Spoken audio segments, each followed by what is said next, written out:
దోషులను కఠినంగా శిక్షించాలని కోరుతూ పెద్దపల్లిలో ధర్నా నిర్వహించారు. పెద్దపల్లి జిల్లా కాట్నపల్లి రైస్ మిల్లులో ఉత్తరప్రదేశ్కు చెందిన బలరాం అనే డ్రైవర్ 6 ఏళ్ల చిన్నారిపై అత్యాచారం చేసిన సంఘటనపై స్థానికులు ఆగ్రహం వ్యక్తం చేస్తున్నారు.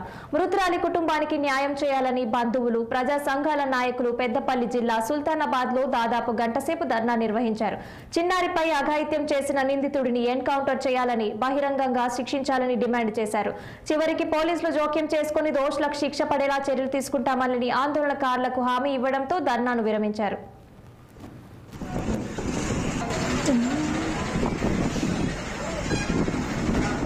ఇక దీనిపై మరింత సమాచారం మా ప్రతినిధి సత్యనారాయణ అందిస్తారు.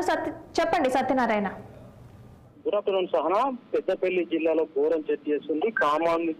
కామాను చేతిలో అభం శుభం తెలియని 6 ఏళ్ల బాలికపై వ్యక్తి పైశాచికంగా అత్యాచారం చేసి ఆపై హతమార్చిన ఘటన పెద్దపల్లి జిల్లా సుల్తానాబాద్ మండలం పరిధిలోని కాట్నపల్లిలో చర్చ చేస్తుంది. ఉత్తరప్రదేశ్ ప్రాంతానికి చెందిన బలరాం కొన్నాళ్ళుగా కాట్నపల్లిలోని కూలీ పనిచేస్తూ జీవనం సాగిస్తున్నాడు. ఈ క్రమంలోనే ఆస్వా జిల్లా దహిగాం గ్రామానికి చెందిన మహేష్ దంపతులు అదే గ్రామంలోని రైస్ మిల్లో పనిచేస్తూ అక్కడే నివాసం ఉంటున్నారు.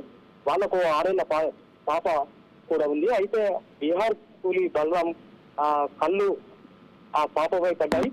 దీంతో గురువారం రాత్రి చెదురుమదురు వర్షం రావడంతో కరెంటు కట్ అయింది. దీంతో ఉక్కపోతతో తన పిల్లలు నిద్రించకపోవడంతో ఆ 6 బయట పిల్లలతో పాటు తల్లి పడుకుంది. ఎవరు లేని సమయంలో నిద్రిస్తున్న ఆ పాపను బలరాం నిర్మానుష ప్రాంతానికి తీసుకెళ్లి అత్యాచారానికి ఒడిగట్టారు.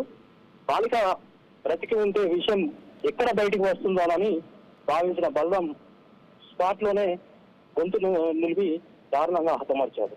మృతదేహాన్ని గమనించిన స్థానికులు తల్లిదండ్రులకు సమాచారం అందజేయగా వారు కూతురు మృతదేహంపై పడి ఓర్న విలిపించిన సంఘటన జరిగింది. మొత్తం మీద అభం శుభం తెలియని చిన్నారి పై అత్యాచారం చేసి హతమార్చిన సంఘటనలో దోషులను గుర్తించి ఖచ్చితంగా శిక్షించాలని, మృతురాలి కుటుంబానికి న్యాయం చేయాలని బంధువులు, ప్రజా సంఘాల నాయకులు పెద్దపల్లి జిల్లా సుల్తానాబాద్ తెలంగాణ చౌక్లోని రాజీవ్ రహదారి పాటు ప్రభుత్వ ఆసుపత్రిలోని పోస్ట్ మార్టం గది ఎదుట బైఠాయించారు. చిన్నారి అఘాయిత్యం చేసిన నిందితుడిని ఎన్కౌంటర్ చేయాలని, బహిరంగంగా శిక్షించాలని డిమాండ్ చేశారు. దాదాపు గంట సేపు ధర్నా చేయడంతో రోడ్డుకు ఇరువైపులా వందలాది వాహనాలు నిలిచిపోయాయి. అయితే ఇదే విషయంపై 6 ఏళ్ల బాలికపై అత్యాచారానికి పాల్పడిన హత్య చేసిన అమానుష ఘటనపై ముఖ్యమంత్రి రేవంత్ రెడ్డి కూడా తీవ్రంగా స్పందించారు. వెంటనే ఫోక్స్ యాక్ట్ కింద కేసు నమోదు చేయాలని పోలీసు అధికారులకు ఆదేశించినట్టు తెలుస్తుంది. Okay, thank you Satyanarayana.